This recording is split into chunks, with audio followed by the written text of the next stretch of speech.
রাজনৈতিক ও প্রশাসনিক খবর। তৃণমূলের ব্যাংক অ্যাকাউন্ট ফ্রিজ। তৃণমূল কংগ্রেসের 440 কোটি টাকা থাকা 3টি এইচডিএফসি ব্যাংক অ্যাকাউন্ট ফ্রিজ করল পুলিশ। এই অ্যাকাউন্টগুলো থেকে আপাতত কোনো টাকা তোলা যাবে না বলে জানানো হয়েছে। প্রাক্তন তৃণমূল বিধায়ক গ্রেফতার।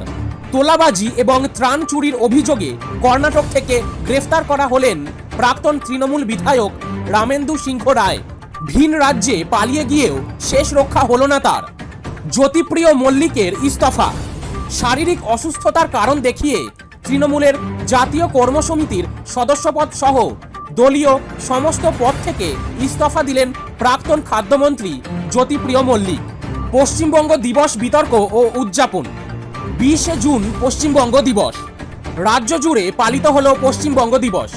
এই দিনে পশ্চিমবঙ্গ ভারতের অন্তর্ভুক্ত হয়েছিল। এই উপলক্ষে প্রধানমন্ত্রী নরেন্দ্র মোদী ও স্বরাষ্ট্রমন্ত্রী অমিত শাহ রাজ্যবাসীকে শুভেচ্ছা জানান। অন্যদিকে প্রধানমন্ত্রী তার বক্তব্যে বলেন, দশকের পর দশকের কুশাসনে পিছিয়ে গেছে বাংলা, তবে পশ্চিমবঙ্গ আর থামবে না। অন্যান্য গুরুত্বপূর্ণ আপডেট। তদন্তের গতি প্রকৃতি। রাজ্যের প্রাক্তন মন্ত্রী অরূপ বিশ্বাসের ভাই স্বরূপ বিশ্বাসের বিরুদ্ধে থানায় আরও একটি গুরুতর অভিযোগ দায়ের করা হয়েছে।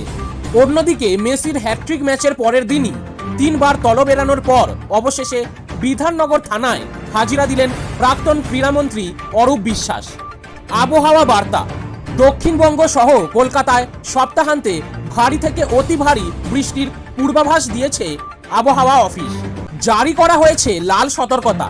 পরিস্থিতি সামাল দিতে কলকাতায় বিশেষ কন্ট্রোল রুম খোলা হয়েছে এবং রাস্তায় সাকশন মেশিন স্ট্যান্ডবাই মোডে রাখা হয়েছে। আইন শৃঙ্খলা ও পুলিশি তৎপরতা। কুখ্যাত দুষ্কৃতী গ্রেফতার। পার্ক স্ট্রিটের একটি বিলাসবহুল হোটেল থেকে পুলিশ গ্রেফতার করল কুখ্যাত দুষ্কৃতী সুদীপ কর ওরফে বাপিকে। তার কাছ থেকে বিপুল পরিমাণ নগদ টাকা এবং বেআইনি আগ্নেয়াস্ত্র উদ্ধার করা হয়েছে। প্রাক্তন পুলিশ কমিশনারের হাজিরা। কলকাতা পুলিশের প্রাক্তন কমিশনারকে সিবিআই তদন্তে তলব করা হয়েছিল। দীর্ঘ 4 ঘন্টা জিজ্ঞাসাবাদের পর বিকেলে তিনি নিজাম প্যালেস থেকে বের হন। আর্থিক কেলেঙ্কারির একটি পুরনো মামলায় তাকে জিজ্ঞাসাবাদ করা হয়েছে বলে সূত্রের খবর। দুর্নীতি ও তদন্তের আপডেট। শিক্ষা দুর্নীতিতে নয়া মোড়। প্রাথমিক শিক্ষক নিয়োগ দুর্নীতি মামলায় ফের তৎপর ইডি। উত্তর 24 পরগনার 3 প্রভাবশালী নেতার বাড়িতে একযোগে তল্লাশি চালানো হয়। উদ্ধার হয়েছে বেশ কিছু সন্দেহভাজন নথি ও ডায়েরি। পুরসভা নিয়োগ দুর্নীতি। দমদম এবং কামারহাটি পুরসভায় নিয়োগ দুর্নীতির তদন্তে সিবিআই আধিকারিকরা পুরসভার অ্যাকাউন্টস বিভাগে ম্যারাথন তল্লাশি চালান। বেশ কয়েকজন বর্তমান ও প্রাক্তন কর্মীকে নোটিশ পাঠানো হয়েছে। জনজীবন ও সমাজ। রেল পরিষেবা ব্যাহত। দুপুরের দিকে শিয়ালদহ মেন শাখার ওভারহেড তার ছিঁড়ে যাওয়ার কারণে আপ ও ডাউন লাইনে ট্রেন চলাচল মারাত্মকভাবে ব্যাহত হয়। অফিস ফেরত যাত্রীরা চরম ভোগান্তির শিকার হন।